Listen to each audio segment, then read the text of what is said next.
Okay, we're all so happy. All right.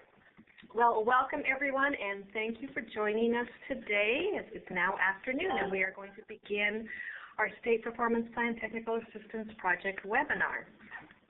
I know there are more people that are going to be joining. Okay.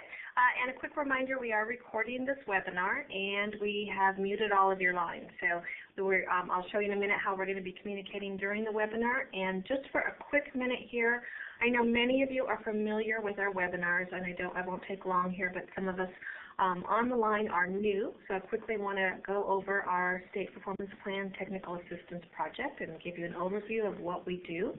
My name is Connie Silva-Broussard, and I'm the Assistant Director of the project. And next to me is George Tria, so you can look into it.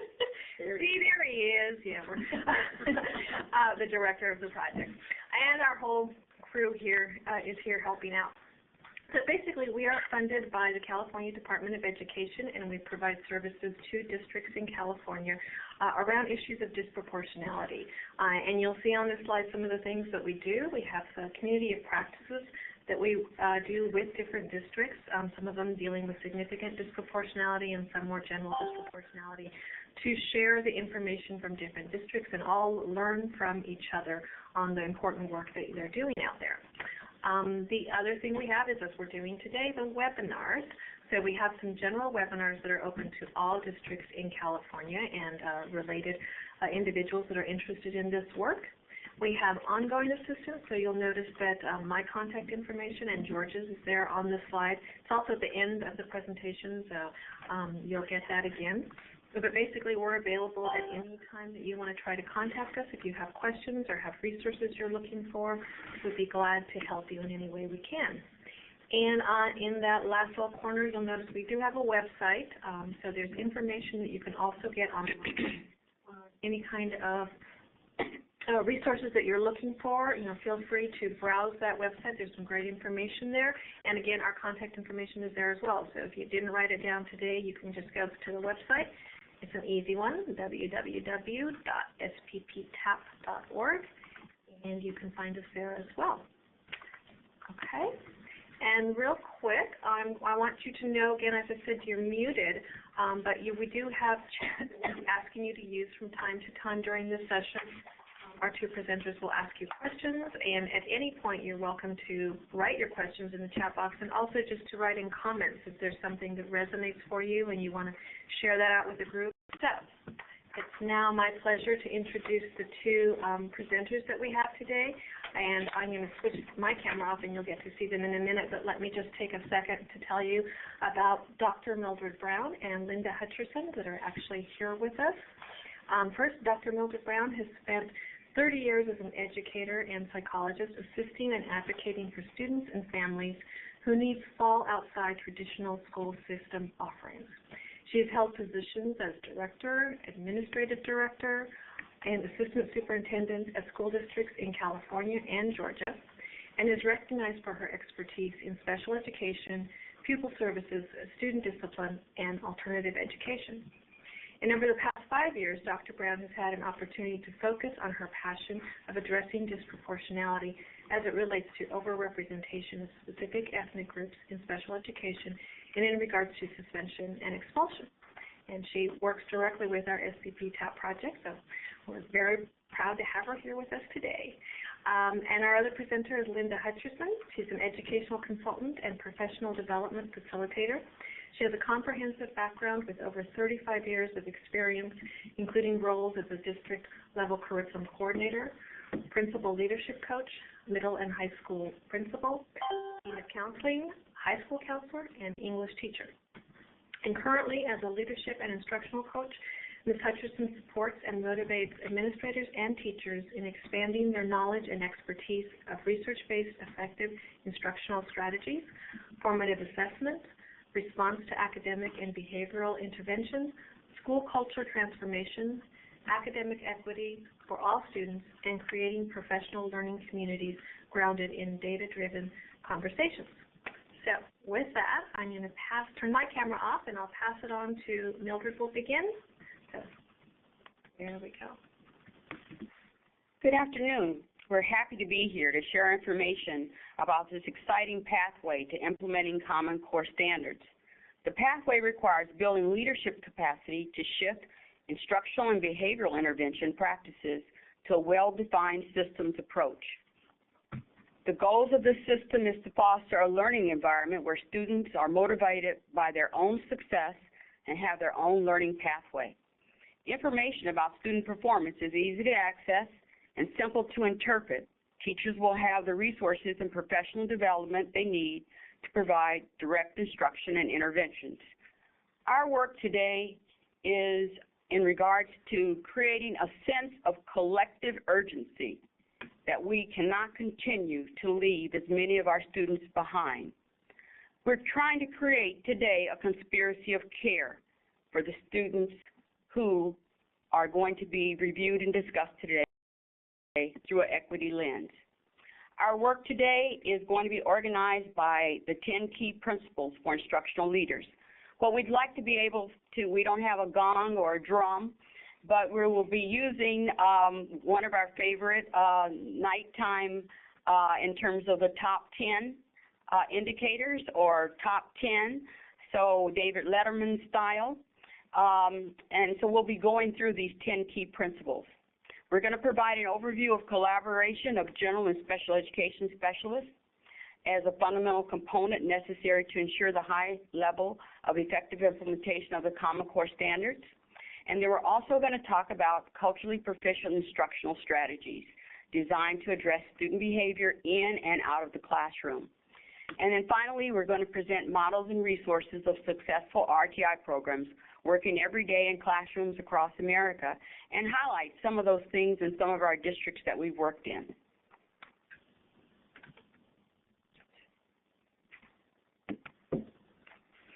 Here are some assumptions for our conversation. What we're going to do is show you the next few slides. In fact, some of our studio cast that are here today will be reading those slides to you. After the slides are completed, we'd like you to be able to type in your comments and just share with us what resonates for you.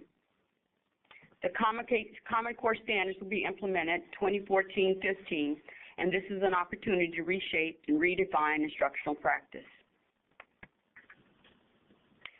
Assumptions for our conversation is that we're encouraging the dialogue around how we can best serve special ed students, students of color, and other historically underserved students under the framework of the Common Core standards. Okay, so we're going to present you with the 8 key messages regarding the Common Core.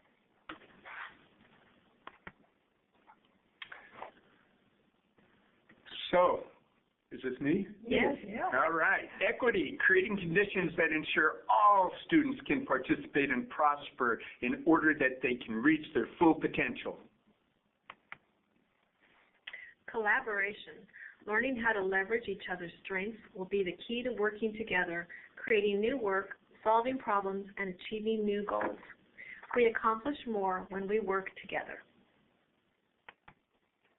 It's a mindset. Mindsets are the assumptions and expectations we have for ourselves and others that guide our behavior. Believe that all students want to learn and be successful. Create powerful learning environments that promote motivation, learning, and resilience. 21st century essential skills: communication, creativity, collaboration, critical thinking. The 3 R's: rigor, relationships, and relevance. Teaching and learning in the 21st century. Our classrooms are diverse. Culturally responsive curriculum and instructional practices are a mandate. We must meet the needs of students who are used to learning through engagement and technology. Preparing our students for the real world. College-bound rates of high school graduates who are special education and or students of color often do not translate into college success. There is urgency for our work. As we prepare for the transition to the Common Core standards with a focus on the 21st century skills, Our students will need to possess the college and career readiness skills necessary to be successful in their world. All right, thank you so much for reading those for us. And now we would like all of you to let us know what resonates for you as we serve the needs of our special ed students and students of color in our classrooms. So now is the time for the chat.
Thank you so much. Some of you are sharing some very good comments as far as the slides. Heidi has mentioned that mindset is the biggest hurdle with our non-special ed teachers, and I'm sure some of you others are agreeing. Mount Diablo is saying there's a great need to know where our students come from and use that information to build relationships. And then, let's see, what else is here? What resonates for LA Unified is a part about the 3 R's. Okay, thank you. So now we'll start the 10 key principles. We don't have a drum roll, as I mentioned, but just imagine you're hearing da-da-da-da-da-da, leading to the transition to equity and the Common Core, and I'm turning it over to Linda.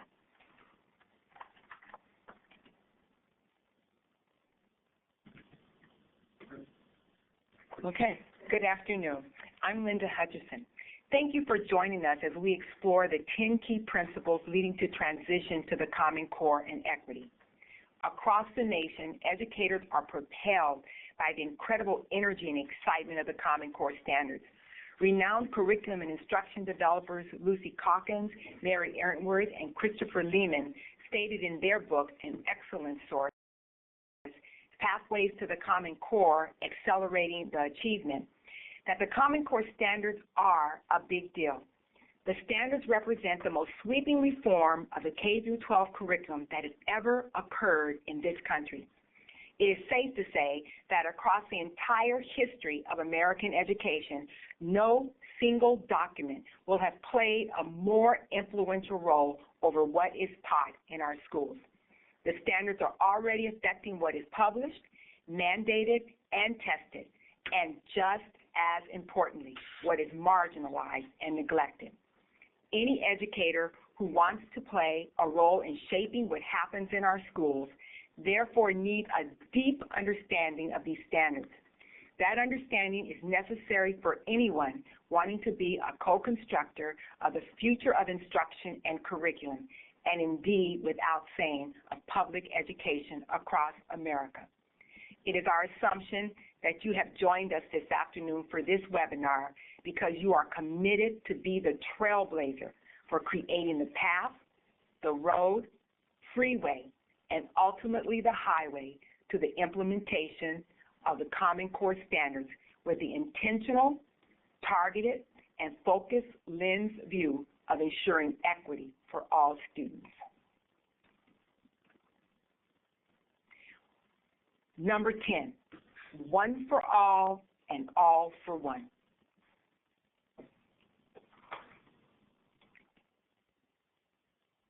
The Common Core standards were designed to seamlessly integrate the knowledge and skills necessary for all students.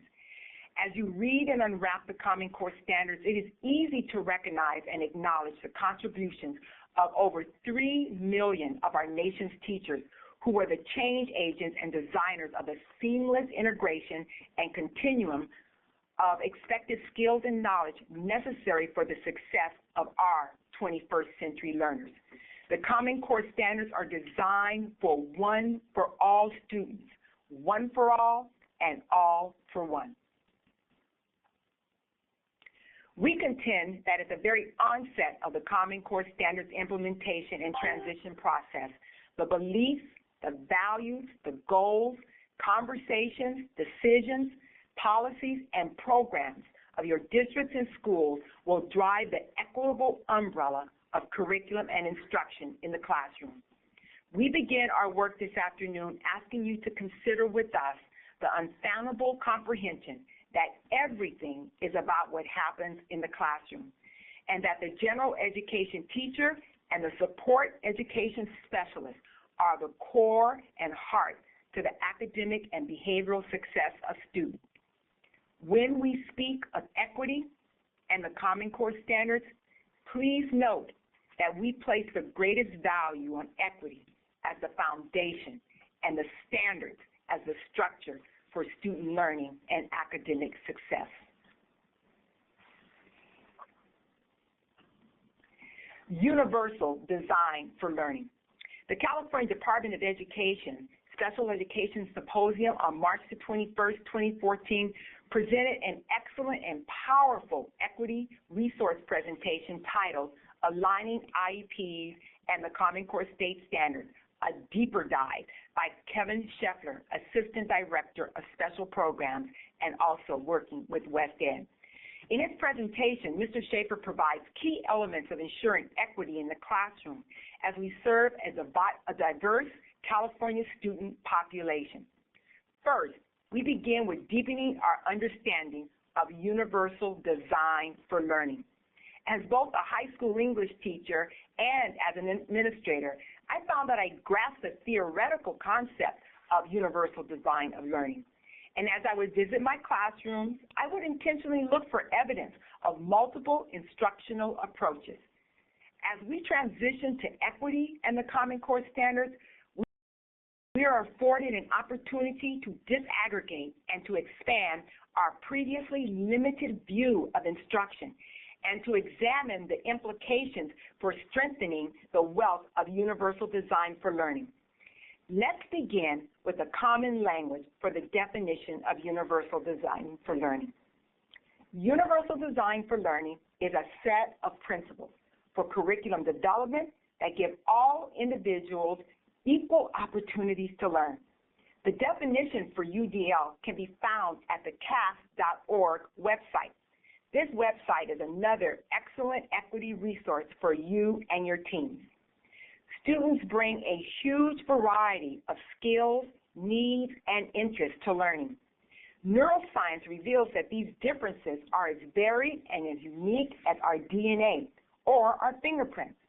Although we have traditionally had the mindset that UDL instruction is a tool for supporting only special education students, universal design for learning is ultimately about creating a variety of equitable instructional pathways that provide a variety of opportunities for students to access content and acquire skills.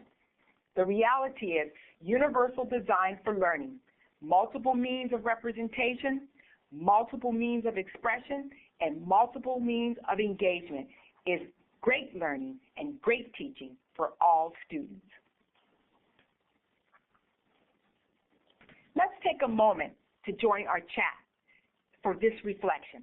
What are the practices, the policies, and the programs that your district or your school have in place to demonstrate the belief that rigorous and high-quality instruction for all students is the expectation every day in every classroom? Please take a moment to share your perspectives with us.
Thank you very much for sharing your comments with us.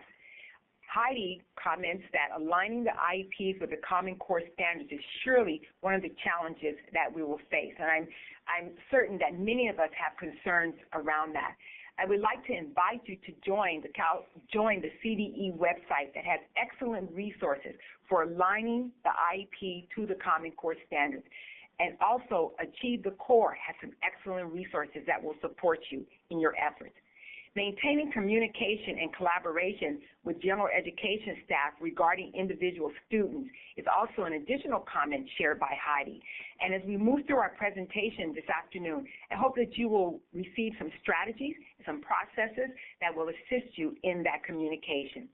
And we are training LAUSD shares a cadre of fellows to be our CCS experts. And in fact, LAUSD, that is an excellent process for aligning the shared leadership as we transition with an equity view for the Common Core state standards. Thank you very much for sharing your comments with us this afternoon. The universal design for learning equals 21st century teaching and learning. The equity and Common Core standards will require students not only to have exposure to more rigorous content, but that the knowledge and skills will be demonstrated through the creation and the application of information. In the equity-focused classroom, instruction will incorporate multiple and varied opportunities for student learning. There are several questions I would like to present to you that might assist you in guiding our thinking as we design curriculum and instruction with an equitable framework. What is the vision of universal design for learning? The vision of the research-based UDL is to enable all individuals to gain knowledge, skills, and enthusiasm for learning by simultaneously providing rich supports for learning and reducing barriers to curriculum while maintaining high achievement standards for all students. How does universal design for learning help teachers in real classrooms? From pre-kindergarten to graduate school, classrooms usually include learners with diverse abilities and backgrounds, including students with physical, sensory, and learning disabilities, differing cultural and linguistic backgrounds, varied preferences and motivations for learning. Universal design for learning supports the teacher's efforts to meet the challenge of diversity by providing flexible instructional materials as well as techniques and strategies that help teachers differentiate instruction to meet these varied needs. It does this by providing options for teachers.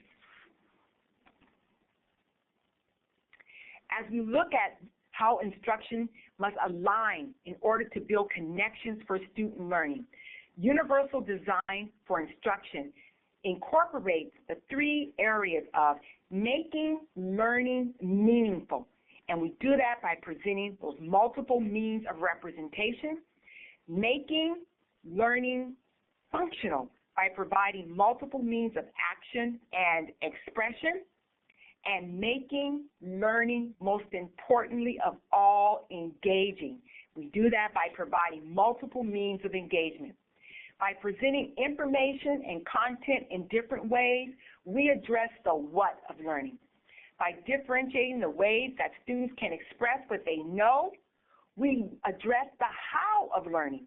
And by stimulating interest and motivation for learning, we address the areas of why for learning. Number 9, building background knowledge.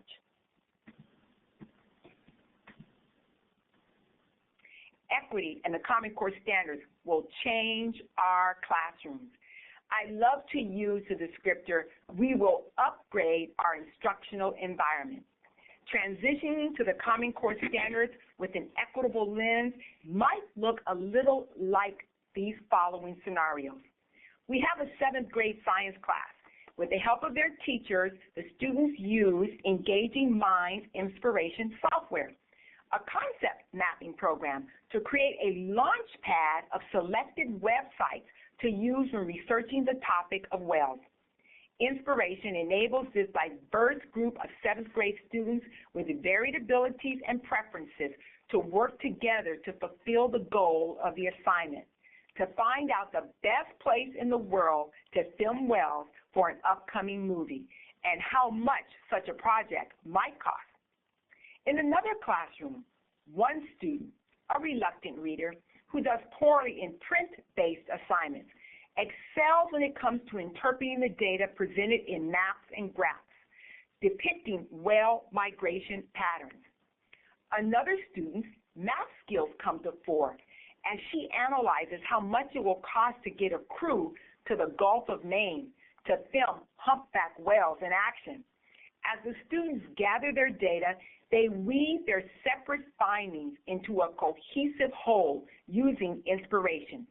They collaborate, they share, and they learn together. When their research is complete, another student uses his visual talents to present the group's findings in a dazzling PowerPoint presentation. Students are provided with scaffolds and support to deeply understand and engage with standards-based material. They not only have access to content and facts, but they learn to ask questions, find information, and use that information effectively. In other words, they learn how to learn.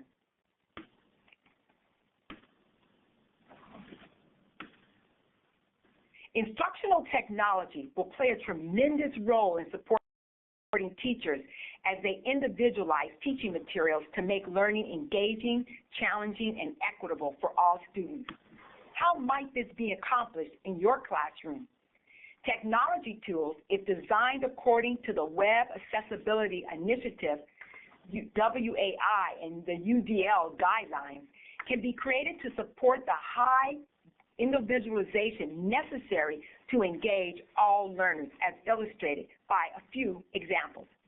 Pam is a student with a learning disability for whom English is also a second language. Uses CAST e-reader software to help her complete a reading assignment. The e-reader spoken word and synchronized highlighting feature helps her to track words on a page, pacing her reading, and associate a word with the way it looks and the way that it sounds. After reading the story several times with the spoken voice option turned on and highlighting the speed set to slow, she turns the read aloud feature off and she increases the highlighting speed slightly and reads the story again. In this manner, she works gradually to increase her reading comprehension and speed. Seth is a student with low vision whose word comprehension skills are excellent.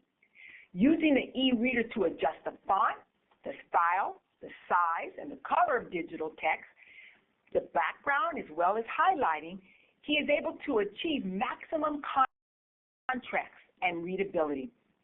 And then there's Jason, a poor speller who does not enjoy writing. He uses auditory feedback offered by the Don Johnson's Write Out Loud software to engage in the task of writing an English composition. As he types his composition and it is displayed on a computer screen, the program reads it out aloud in Word, sentence, and then paragraph, helping him to identify the sentence construction problems and the spelling mistakes.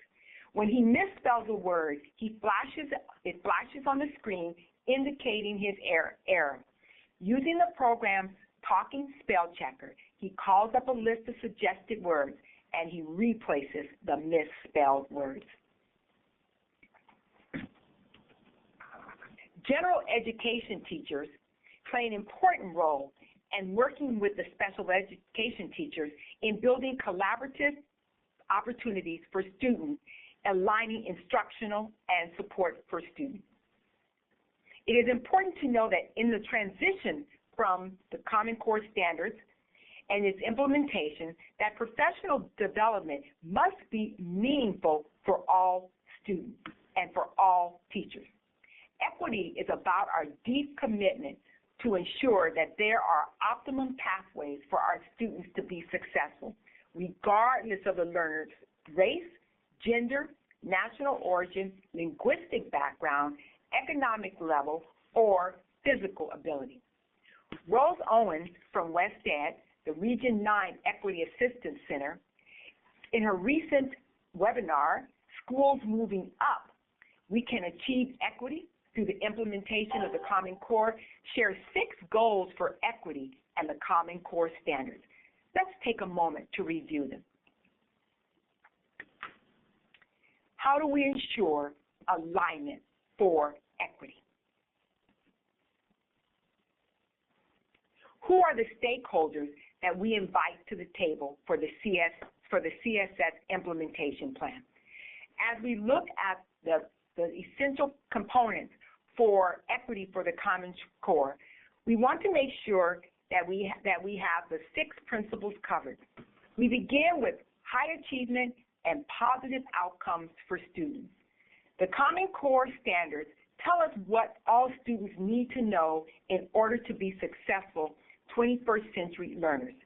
The expectation is that all students can reach high achievement levels given exposure to effective, research-based instructional strategies and practices with individualized and targeted supports, interventions, and accommodations.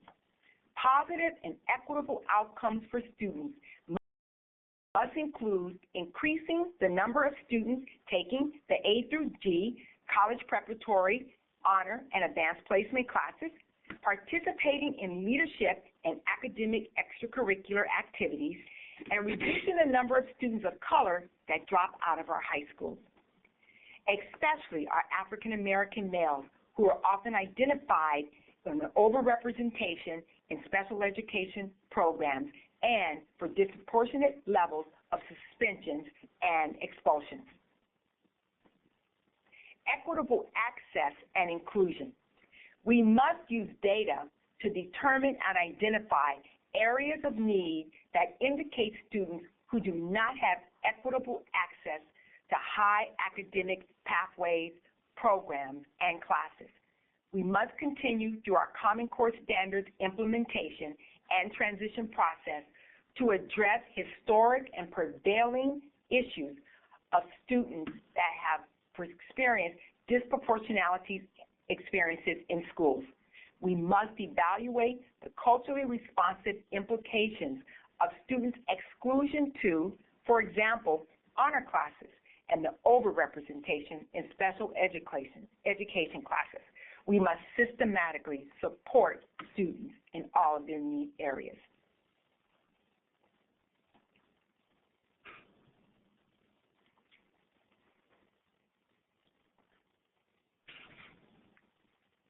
How is your district and your school using the assessments to parallel with a smarter, balanced assessment? How do you use technology and the infrastructure to support the CSS implementation? And as you look at your equity-based implementation for the Common Core state standards, how do you design a strengths-based model of implementation?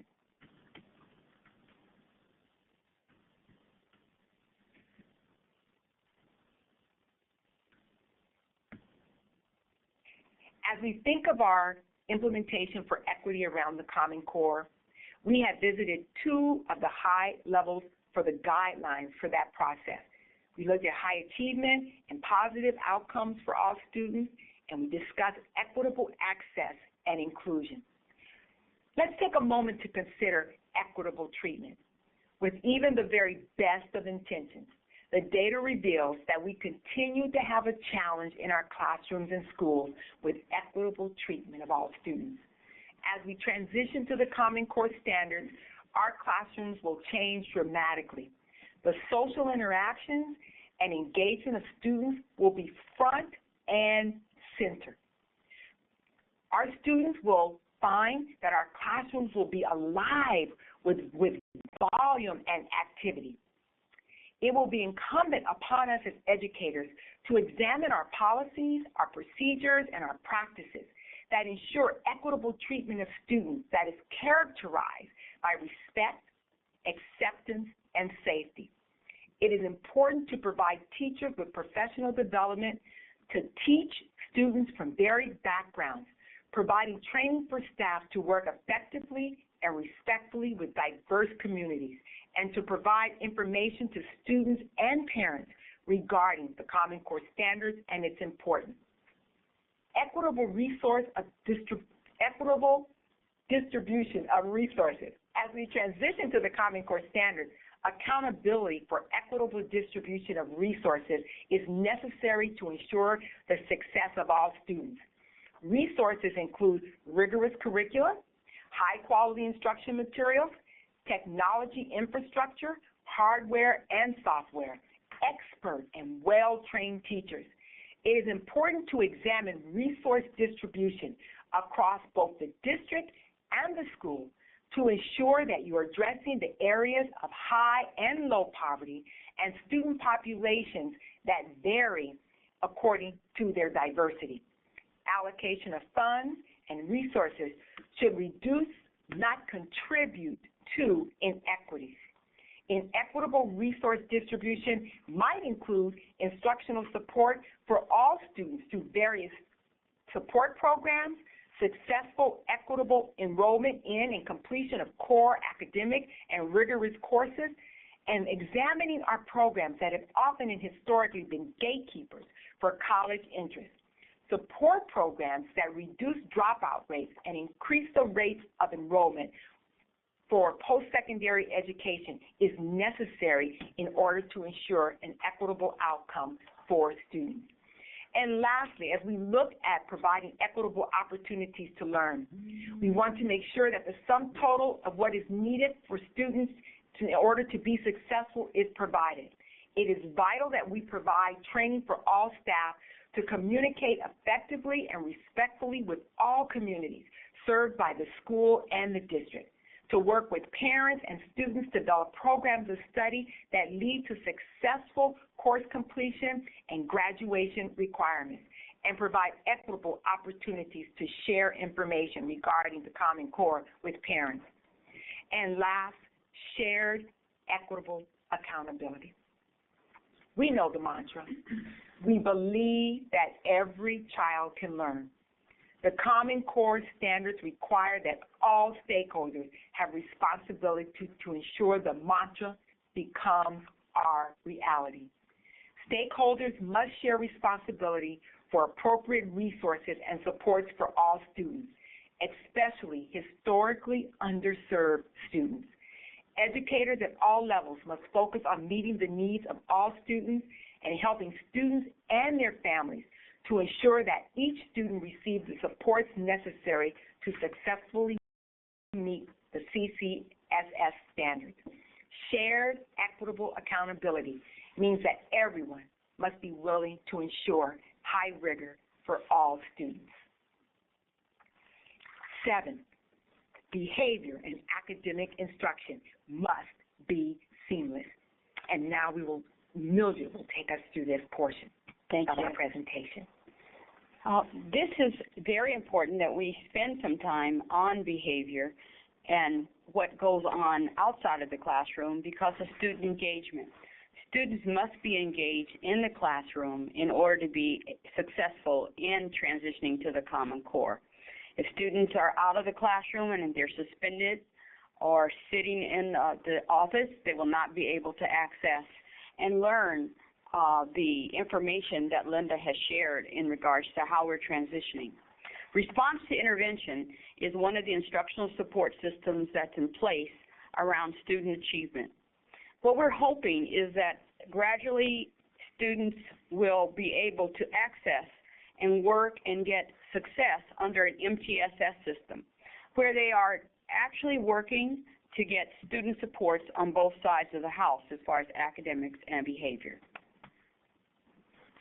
Academic success is created, it's not a given. Behavior and academics has to be intricately linked together for students to be successful. A student's academic success is tantamount to how well they are engaged, how well they're relating to their other students, and how well they're relating to their teachers. I know that many of you are already familiar with the pyramid of behavioral intervention, so this will be just a quick review. in that everyone, if you're looking at a PBIS or positive behavior intervention model, you're looking at a tiered approach at behavioral intervention, where you are at the base of the pyramid, you're looking at what is tantamount to good behavior for all students. What will be those indicators? What will be those interventions? At the next rung, you're creating a more supportive environment. These will be for students who may need just a little more help. And then at the next level, you're dealing with social-emotional teaching strategies. Hopefully this will also be a part of a universal strategy, and many of you I know are using Second Step in some of your schools. And then at the very top of the pyramid are your intense individualized interventions. So this may be the final tier where you may be considering special education, but certainly not until you have been able to be sure that students have had an opportunity to access the strategies at the other layers of the pyramid. Okay, now we can see the academic side of the house and the behavior side of the house as far as systems approach. And overarching in a multiple tiered systems of support, this would be, these would be factors under that MTSS system, where on the academic system side of the house, you'd have universal interventions at the bottom, where this would be academic strategies, where every student is able to get consistent instruction in all of the classrooms in all of their subject areas. So this would be pretty much your core curriculum. At the next level are your targeted group interventions. And students leaving the classroom lose so much. So we're hoping that there would be group interventions targeted for students who need this little extra support in the classroom, where there'd be skills bases and reporting based on a collaborative push-in services rather than pull-out. And then at the very top are your academic systems, and you'll see special ed is not until we get to the very top of the pyramid where 1 to 5% of students would be able to access special education. So we'd want to try all of those other strategies first on the other tiers before we move into special ed. That would also be true on the behavioral systems side of the house as far as universal interventions. Many districts are having social skills training and positive interactive strategies where they're working hand in hand with the students. The next is your targeted group interventions, and you'll see that that's where you really want to have parents involved. You may want to have a check-in, check-out process with students who need more intensive intervention, as far as students being able to check in with an adult mentor who can say, how are you doing today? And then at the end of the day, check to see how their day went. Intensive interventions are at the very top, and that's where we're looking at perhaps the positive behavior team that I know is still going on in Mount Diablo, parent project that is still a wraparound support for families, as well as triage referral where students are being referred for special education. Every child must matter. When a student is sitting in the office, it's already too late to intervene in a more positive and supportive manner. We want to be able to suggest to classroom teachers that they have an instrumental role in working and supporting students in the classroom. One of the strategies that I have been able to see work very effectively is PAC's Good Behavior Game. It's currently being used in several elementary schools in San Francisco Unified. And the PAC's Good Behavior Game, the website is www.goodbehaviorgame.org. And it is a process of teaching the students how to self-regulate, how to self-manage, and how to collaborate with others for peace, productivity, health, and happiness. It's very similar to some of the circle work that is currently also being done in several of our districts in regards to restorative practices, where students have an opportunity to facilitate discussion with adults and their peers on what is positive behavior. There's also good facilitation that is occurring in regards to positive behavior or Diana Browning rights work, She has a very good website with Clay Cook, where they have a systematic approach around working with students in a general education setting, as well as students in students for programs for emotionally disturbed. And it is a continuum of tiers and supports for those students.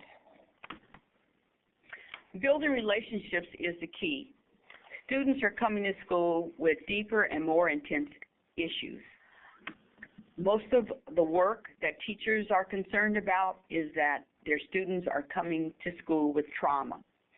So relationship building is a great opportunity to connect with the students, to find out what their journey is. We cannot assume that all adults already know how to build those relationships with their students. And so building relationships and how to build those relationships and connect is very important for our instructional staff. Number 6, appropriate and positive student behavior is recognized and celebrated. We want to be sure that there is an actual systemic approach as far as looking at several key elements around certainly a culturally responsive curriculum. We want to be able to identify strategies to promote active engagement. And 3, we want to reinforce respectful and helpful behavior between students. We want to be able to not take a chance that a student is going to be able to figure it out. We want to be sure that we teach students good behavior so that they can get better at being better. So many schools, I know, are already adapting behavioral expectations and consequences chart. I'd like to be able to give a shout out to Aptos Middle School. They have taken the RTI model and they have utilized a behavioral intervention tiered approach around consequences at their middle school. Jason Hannon is the principal, and Monique O'Neill is the assistant principal, and she's also my daughter.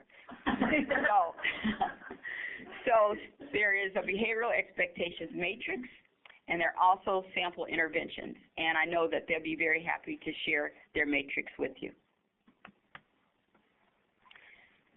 The equity focus for preparing students for Common Core standards is an agreement among all the adults in the school that the Common Core standards and that every student and their success in achieving those standards is important. It is important to find ways to create positive learning environments.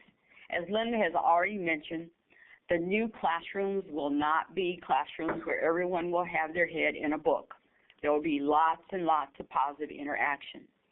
Some schools are even getting rid of their desk, and they all have little study pods.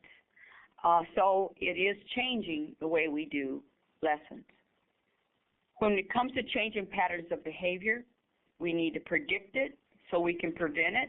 So that means that we need to spend some time in training our students on how to behave. There must also be, across the entire district, a systematic approach to building relationships.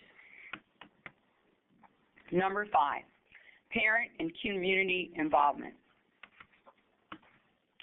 There needs to be a set of core, clearly aligned messages to families and community members about the implications of the Common Core standards. One district who's done this very well and has models is West Contra Costa. They have had a series of great presentations for their parents, explaining the Common Core, sharing how learning is going to change in the classroom, and encouraging families to understand and come and visit classrooms as this transition takes place. They've also created resources to ensure families play an important role in supporting their children at home. We need to embrace parents as partners. The parents and partners need to join in with our community to join our educational team. We need to leverage our parent partners. Do they need child care? Will stipends or gift cards motivate or make busy parents incentivized to come out and participate? We need to engage families by shining a positive light on their families And that might include student performances or beginning a meeting with family recognitions. Parenting, communicating, and volunteering are all a part of the factors of making those parents our partners. This is a circle that some of you may have seen at some of the PBIS training that has occurred, and this is just showing how we all are linked together, our students, family involvement, staff, and environment in making for positive supports for our students. Every parent's wish is that their children will be successful. Arnie Duncan said, every parent wants the best for their children. Every parent deserves accurate information about how their kids are doing in school, and every community can be doing more to challenge all of the students and bring out their individual brilliance.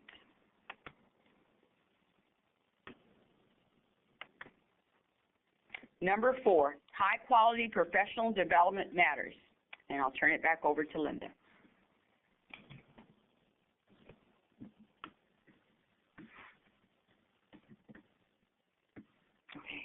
Thank you, Mildred.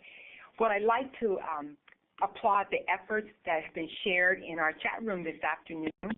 LAUSD has indicated that they have done extensive professional development around the transition to the Common Core standard, and also Cochrane has been providing PD for their teachers and for their administrators.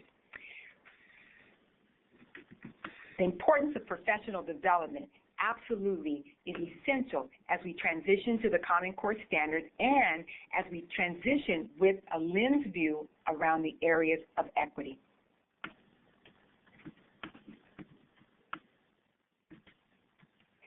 Professional development and learning for all teachers must be a process that will be sustained over many years.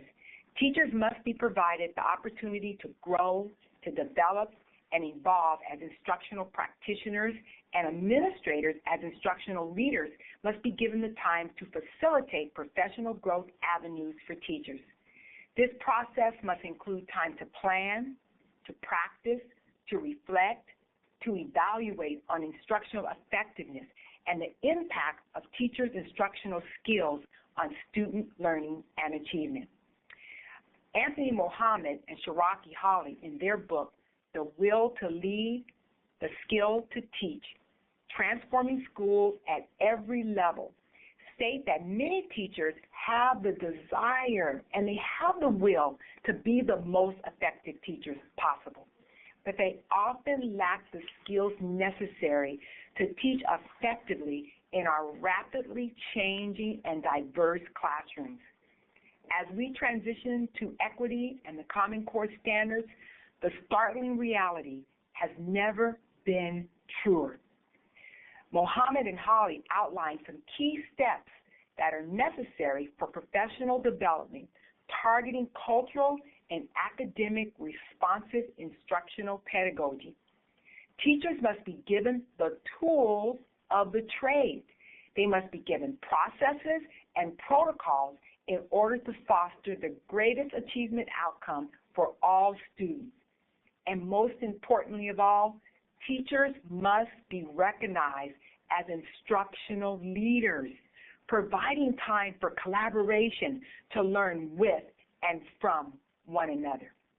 Highly effective professional development that addresses ensuring equity for all students in the classroom provides greater flexibility and choice for teachers, parents, and students by guiding the development of curricula and provide high expectations for every student and meaningful choices to meet and sustain those high expectations. Greater use of evidence-based practices by guiding the design of high-quality curriculum that include research-based techniques and strategies for all students, including those with linguistic and cultural and backgrounds and differences.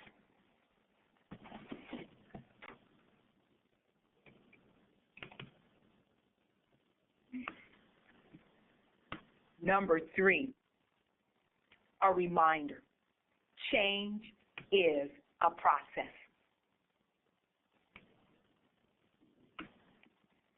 Change does not come easily. As human beings, we hold on to and treasure and honor and regard the way we have always done things. And the reason is because it has always been effective for us. As we look at this model of the change process, notice first that the step is to build awareness. Many of you indicated in your sharing through chat that you have begun this process of bringing about awareness for the Common Core standards. The second component is now, as we move into the transition, is how do we apply the knowledge that we have? How do we apply the knowledge that we have around the Common Core state standards? How do we link and build connections from our prior learning and build those so that we can take the step forward to build experimentation? Once we try it out, once we know it's going to be successful, once we find out that it will work, and most importantly of all, once we find out, hey, that it's not as difficult and as challenging as we thought, we begin then through the change process to take ownership. And in fact, that ownership sometimes becomes so powerful that we begin to get on our horses and ride into the fire, being the advocates, wanting to innovate, wanting to drive the movement. And once our advocacy is on the front line, we start then to become the preachers. We want to stand on the corners and we want to sell it and let everyone know that the Common Core standards with a focus and intention around equity is the best thing we've ever heard about. And why do we take so long to embrace it? Before we know it, we're standing in the middle of the block of the change process, and we're joining Pharrell in singing, "I'm happy about the Common Core." We own it, we believe in it, we've tried it, and we want everyone to know about it and to know that this is the greatest spread that's ever been put on bread.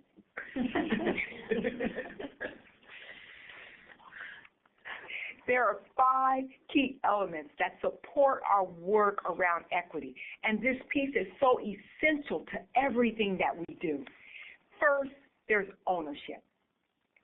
Understanding among our teachers and our staff and our administrators that every student is our student, and that by understanding this, we begin to provide the support services that are necessary for all students. Ownership means I, as an individual, take the moral and personal responsibility to ensure academic success for all students. High expectations. Understanding by our teachers, our administrators, and our staff that students can be challenged, that students will step to the challenge, and that once they are challenged and provided with the supports necessary to build success, they will expect only high achievement from themselves, and we will continue to stretch them and to help them grow as learners. That intervention systems are equitable. That fair is not equal. That intervention is about designing policies, procedures, and protocols that ensure that students who are challenged and who face struggles each and every day because of their backgrounds and because of their skill development, that those students can learn in a high academic environment, provided with the academic and, as Mildred has shared with us, the behavioral expectations as measured by improved in performance. That inclusion and collaborative teaching is a methodology that ensures that all students have an opportunity to rich and rigorous environments and content, and that the content and the work of the special education specialist is intricate to the success of these students. Inclusion means that the special education teacher is the expert that brings tremendous skills and support, not only for special education students, but for all students within the classroom. And organization and professional development is intricate to the success of supporting equity for all students. Successful programs for all struggling learners are dependent upon an alignment to and access to standard-based curriculum, instruction, and assessment, and that data-driven professional development supports all teachers in achieving this goal. Number 2, teachers are the key, and efficacy is the core.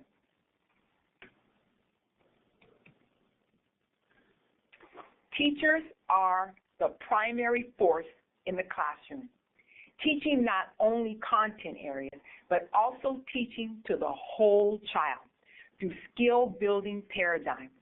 It is the teacher's belief in the capacity and the strength of students that are the fundamental components of ensuring equity for all students. The support and special education specialist brings very specialized instructional strategies to the classroom that enables students to be successful across broad content areas. Working in collaboration with the general education teacher, the special education specialist targets the essential and equitable and necessary skills for all students to acquire to become confident and well-prepared learners. How might this goal be addressed in the equitable implementation of the Common Core standards?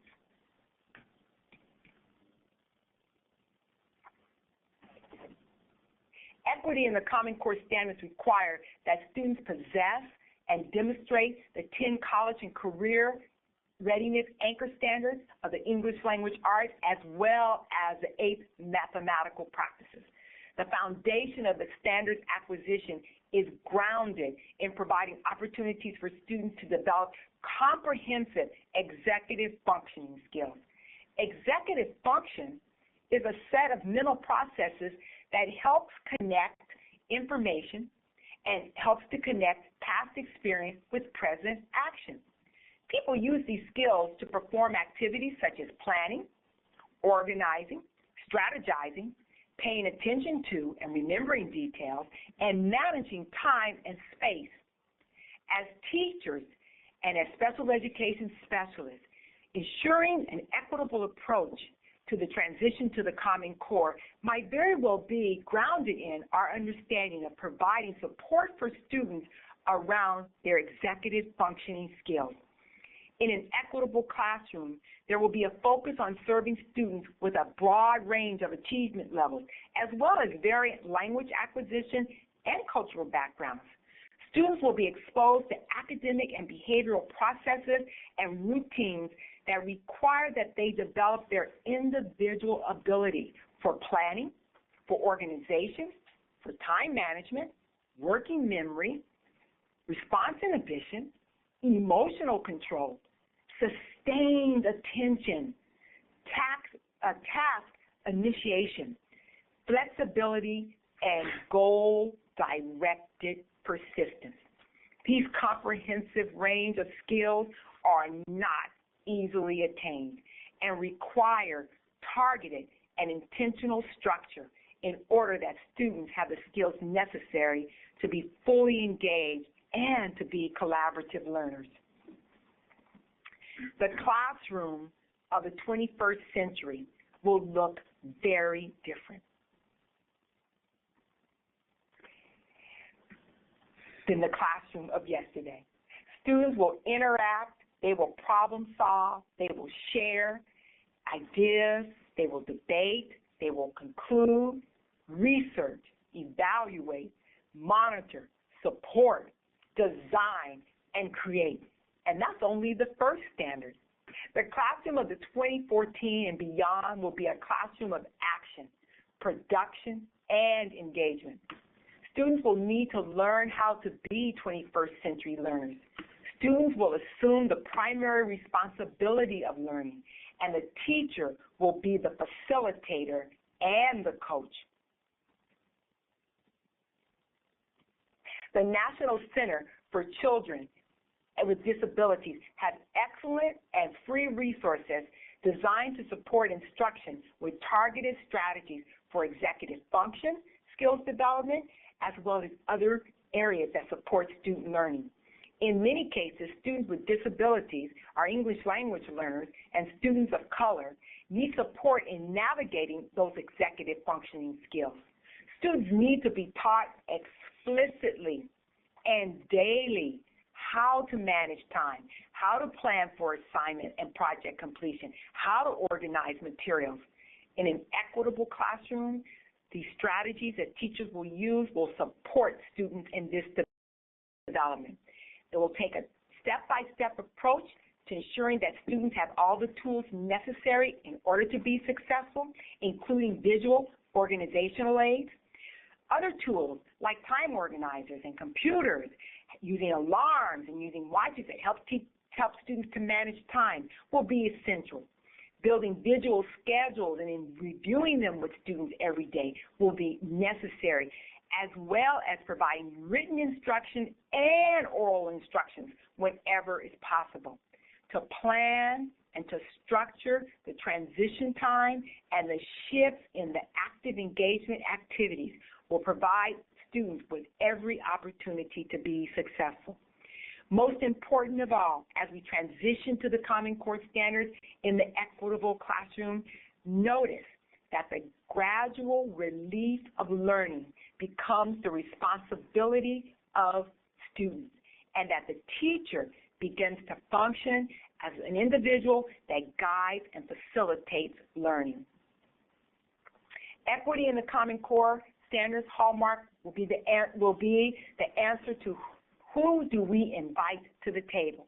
As we begin this transition and implementation, it is important that we consider shared sense of leadership.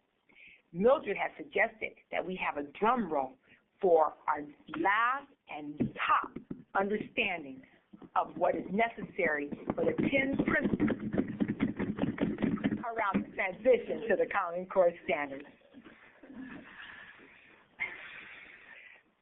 Equity in the Common Core standards hallmark will be we coming together as the responsible and committed adults to participate in the transition and the implementation, more importantly, the sustainability and the success of the Common Core standards for every child.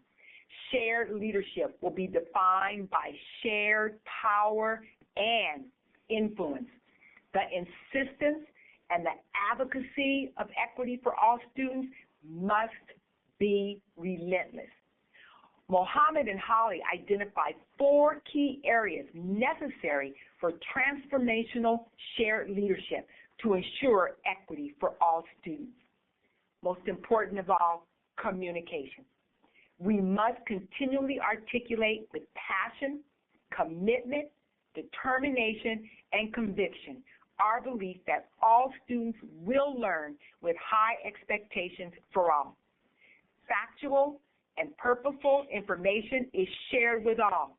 All voices, all viewpoints, and all perspectives are invited to the conversation.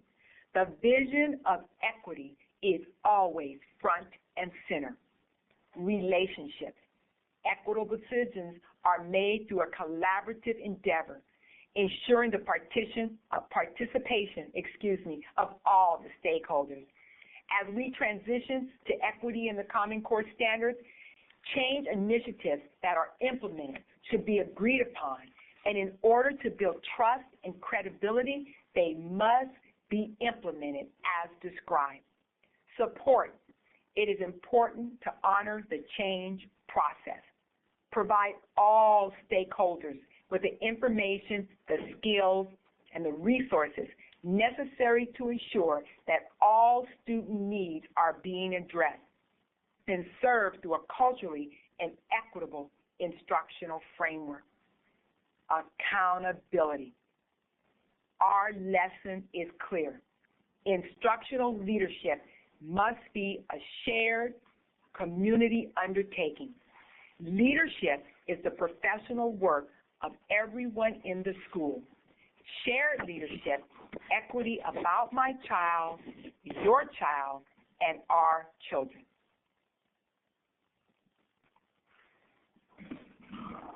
Academic success will be redefined with the Common Core standards.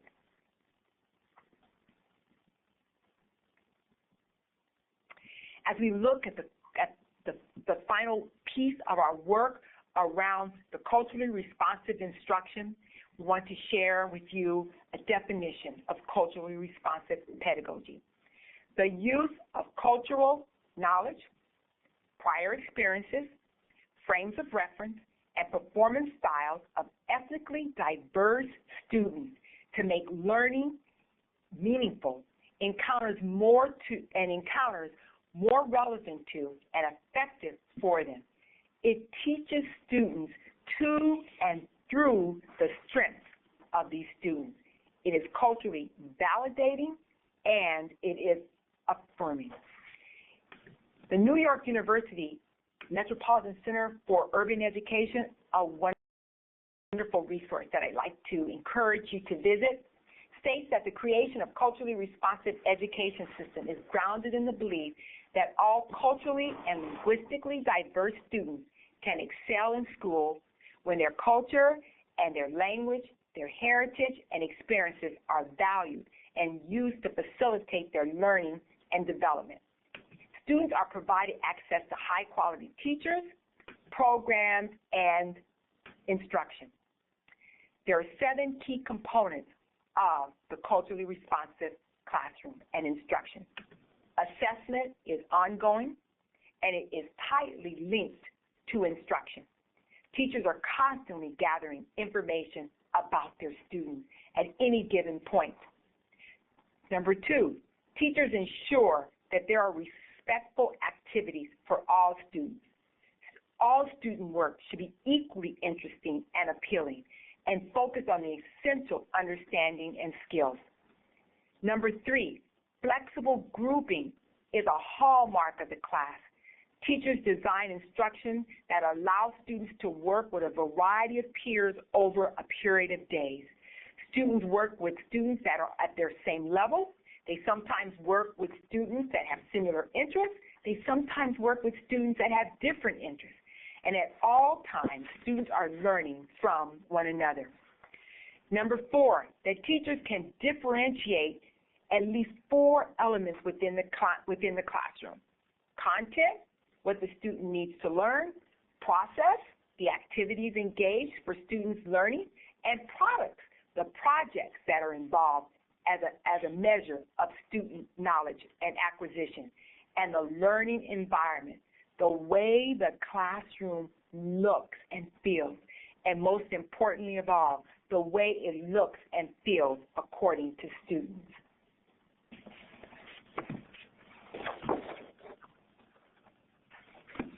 The culturally responsive classroom knows the learners.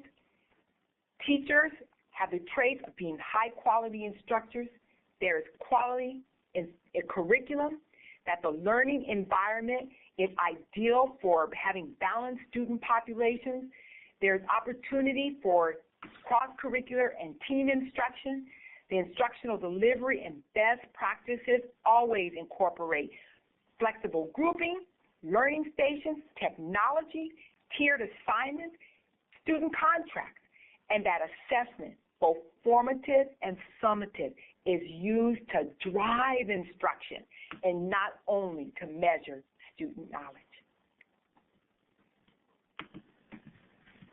What can you do tomorrow to enhance Common Core instruction with a focus on equity? You can begin by being sure that students have exposure to high-level and rigorous nonfiction.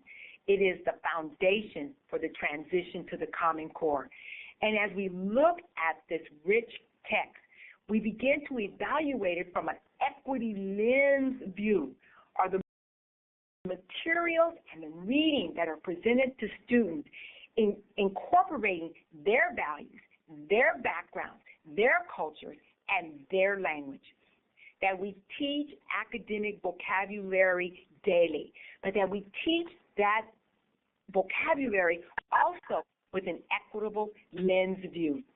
That students are provided an opportunity to become problem solvers, to become individuals that have their opinions, that are able to support their opinion through research and through text-dependent information, and that and that they present their writing and their viewpoints and their positions with their own cultural lens and background, and that we integrate technology, because the 21st century student is a student that will have a global experience of the world, and it is now through the Common Core state standards and that equity lens that we bring that global perspective into our classrooms each and every day. As we look at what we can do in our classrooms tomorrow, we know that there are 6 ways that we can provide cultural and linguistically responsive teaching to students. And I ask and encourage you to look at the work of Cherokee Holly. We can look at the ways that we can define instruction in the classrooms, that we understand that students are who they are and not what they do, and that as we deepen our understanding of our diverse student population, we're able to support their efforts, that we do not confuse our own identity with the identity of our students, that we honor their cultural and linguistic backgrounds, and that we know who we are serving, and that we are committed to serving the students that are in our classrooms and not the students that we believe that are there, and that we practice each and every day as we transition to the Common Core standards with an equity lens, that we ensure that that practice always comes from a viewpoint of understanding culturally responsive education as well as universal design for instruction. So thank you. We're going to close with this poem. Our students are the future. Dreams hold fast to dreams. For if dreams die, life is a broken-winged bird that cannot fly. Hold fast to dreams, for when dreams go, life is a barren field frozen with snow. I want to take the last few seconds to comment about an excellent program in Oakland Unified. It's the African American Male Achievement Initiative. Chris Chapman is the executive director. Some of his last words that he left in regards to a workshop last week was, I don't care what you know until I know that you care. Before you correct, you must connect. If you elevate their minds, you will elevate their pants. Teamwork makes the dream work. We must get better, helping others to get better. So we thank you today for your participation. Okay. Well, we have just a few minutes, so I've changed the slide here so that you can all see the contact information for our 2 wonderful presenters today. That's Dr. Mildred Browne and Linda Hutcherson. And you can feel free to contact them. They left both numbers, phone numbers and email addresses. And then, so if you have any questions that you want to go ahead and put in chat, please go ahead and do that. They'll be here for a few more minutes. And I also want to remind folks, while you're writing questions, we will send out a very, very brief evaluation following this presentation, and it'll take you just a couple minutes to complete that. So stay on the line. You'll also get that emailed. Just want to make sure that we get your feedback on what worked for you today and also what you would like to see more of in the future. Thank you very much for your time. Thank you, Mildred and Linda, for coming to join us and presenting wonderful information. And again, they're still here, so if you want to chat questions, please don't be shy about it. We're not leaving.